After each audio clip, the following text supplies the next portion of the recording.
Regai ndikukwazisei mose muzita raJesu.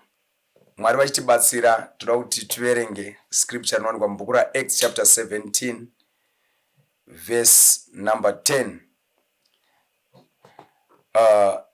Bible riri kuti panapa, and the brethren immediately sent away Paul and Silas by night unto Berea, who coming thither and went into the synagogue of the Jews.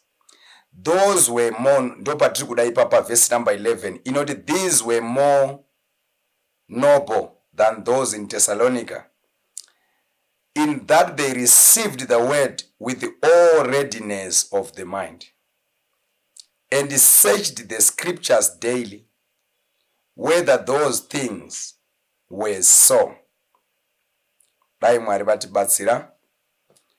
Vainga vari noble, vatendi vepaBerea, they were more noble than the saints in Thessalonica. Why munyore ari kuti vaiva more noble? Ari kuti it was only for two reasons. Because they received the word with the readiness of mind, and also they were searching scriptures daily. So Jonah, the first part, they received the word with the readiness of mind.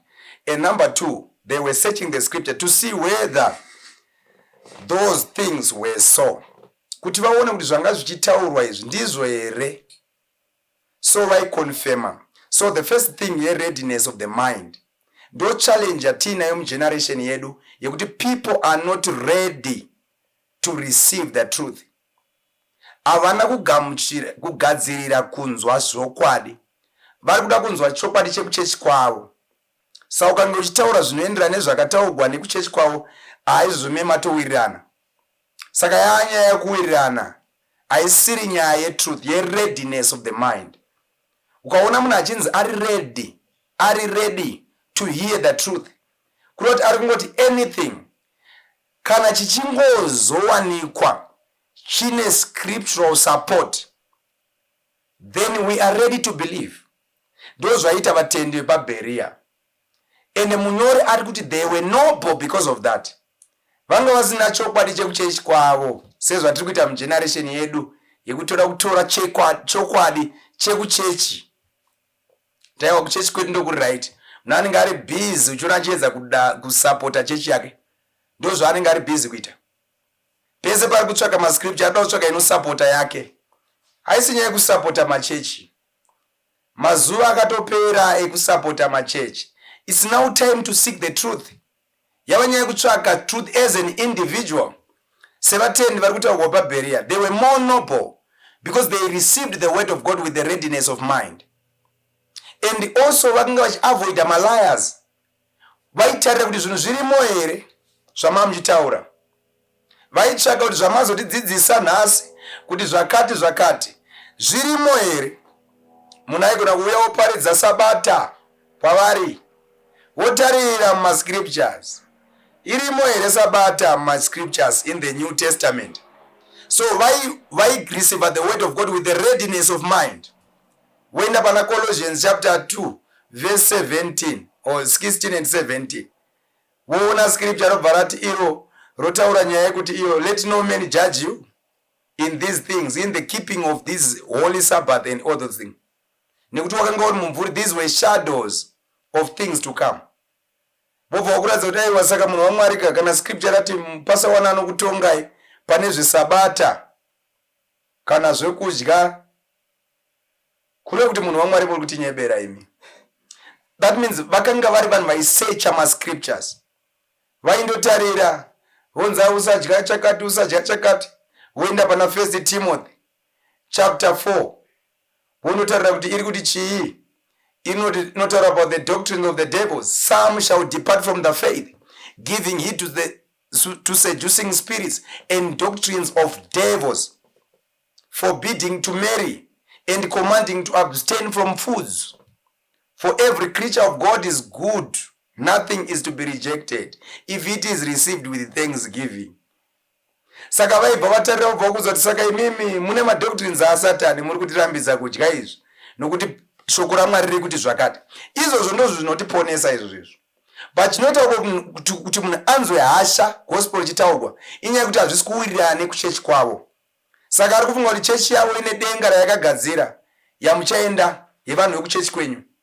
Kana kuti Mwari vachatonga vanhu nemachechi vaitaiwa chechi yakati chipindai. Vaipfeka makati vaipfeka matai vaipfeka masutu vaipfeka magemens chipindai. Nyaya haisi iyoyo. God is going to judge the world by his own word. Mwari vachatonga nyika neshoko ravo and nothing else.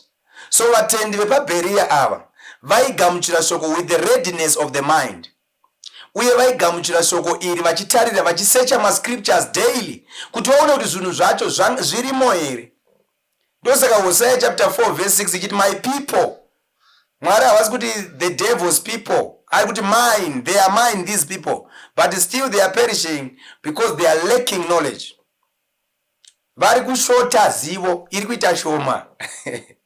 Vane zvavanoziva zvemagwaro vanawo. Asi havana kuzoziva magwaro ese. Havana kusvika pa the fullness of the knowledge of Christ. Kuti vanzwisise kuzara kwaJesu. Vari kuda kungonzwisisa vakanhongai. Nyaya haisi yekutora mavhesi auri kufarira anotaura zvinokufadza. Nyaya ndeyekutora every word. Matthew chapter 4 verse number 4. Many shall not live by bread alone, but by every word. Every. I like the word every. Every. Not some words, but every word that proceedeth out of the mouth of God. You need every word. Utusanyeperwa na makomana anonyeba. You need the word, every word. Wotsvaka utisecha kuti zvirimo here izvi tiri kuzviitirei. Tiri kupfeka mauniform kuchechi kwedu. Ndiani akambopfeka mauniform muBhayibheri akanzi pfekai uniform yakati vepaGalatia pfekai green, vepa Thessalonica pfekai idzi, vepa Ephesus pfekai zvakadai. Pane here scripture yatakamunzwa kuti vatendi vapfeke uniform. Iwo bva wakwesena kandiwo mutendi watiri kutaura, mutendi wanhasi wepaBerea anotaiwa no, I don't just accept things, I need evidence. Ndoda V11s. Ndoda V11 eshoko ekuziva kuti scripture yacho riri papi, hatingotori zvinhu randomly. Ndosaka Mwari vachipa commendation to the church of Ephesus. Book of Revelation chapter 2 verse number 2. Thou hast tried them, which says they are apostles and are not, and has found them liars. Wakavawana vari venhema vaizviti maapostora. Utsvaka kuti maapostora uyu ndiye anoda here. Maapostora anobhadharisa. Uenda kubhuku raMika chapter 3 verse number 11. Vanobhadharwa. Dai Mwari vatibatsira, vatitira zvakanaka. Ukava munhu anosecha mascriptures haumbozonyeberwi. Ende kana pane chinhu chauchashandisa kuovercome Satani muworld ino, hausi kuzomaovercome nekutaura ndimi dzekunyeba, nekuita sei, nekuita noise, nekupinda muconfusion, nekuzvakawanda. Uri kuzo-overcome Satani neshoko raMwari. Kana uchifunga kuti uchashandisa fasting overcome the devil, Jesus was in fasting. Akanga achitori mufasting paakavhisitigwa naSatani. Akatotsanya Satani, ndo paakatotaiwa no tindosapota kutsanya mutsanyo. But chii chakashandiswa naJesu? He overcame the devil by the word of God. It is only the word of God that can destroy Satan, that can defeat Satan. Anytime, anywhere, any circumstance. Hapana chimiro chinogona kupikisana neshoko raMwari. Kana wangotura Mwari pashoko ukati it is written, zvakanyorwa kunzi, then the devil will be defeated. But here zvino muri kubvisigwa shoko raMwari wese papasaidi. Ndosaka waungoitiwa zvese. Ndosaka people are wondering. But dai Mwari vatibatsira tava nevatendi vanokwesena. Learn to question things. Kwesena izvinhu. Vateveri vari kutevera. Ndinoziva kuti munovada vanhu vaMwari venyu. Munhu waMwari kana akatotaurwa nezvake, unorova munhu kwete zvekutamba. But ndiri kutaura nyaya yekuti iyo nekumuda kwauri kumuita, learn to question things. Gona kubvunza zvinhu kuti zviri kuwanikwa papi, where are we getting this? Tiri kuzviwana papi, vhesi racho riri papi munhu waMwari pazvinhu zvatiri kuita izvi. Kwete kungonzaiwa tiri kuzviita zvirimo. Kwete, but you need kutsvaka mascriptures. So dai Mwari vatibatsira, dai Mwari vatikomborera. Uchaona kuti pane zvinhu zvakawanda zviri kuitwa negeneration yedu. zvabuda mushoko raMwari hazvina kana nechikama musingaridi bhaibheri racho siyanai naro. Kwete kunyepera bhaibheri moribata so muchinyepedzera kunge munoritenda imi zviri mukati musingazvide. That's the problem yatinayo negeneration yedu.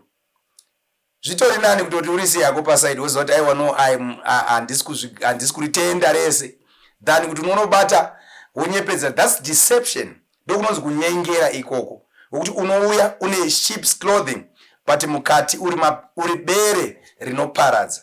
Dai Mwari vatibatsira. So what we are saying ndezvokuti vatendi veBerea, they were ready to hear the truth. Be ready to hear the truth. Kana une manga udzwa kuti une manga wogamuchira wokwesha manga wocorrecta izvozvo. Kana usati wachena une tsvina unoudzwa kuti une tsvina, then you correct. Zvakakunakira izvozvo than kuzoti you are very smart. Ipo pane manga pane whatever iwomodzayo makachena, wow, so smart, nice. Ndozvamuri kuda generation yedu yevanhu vaka ameno.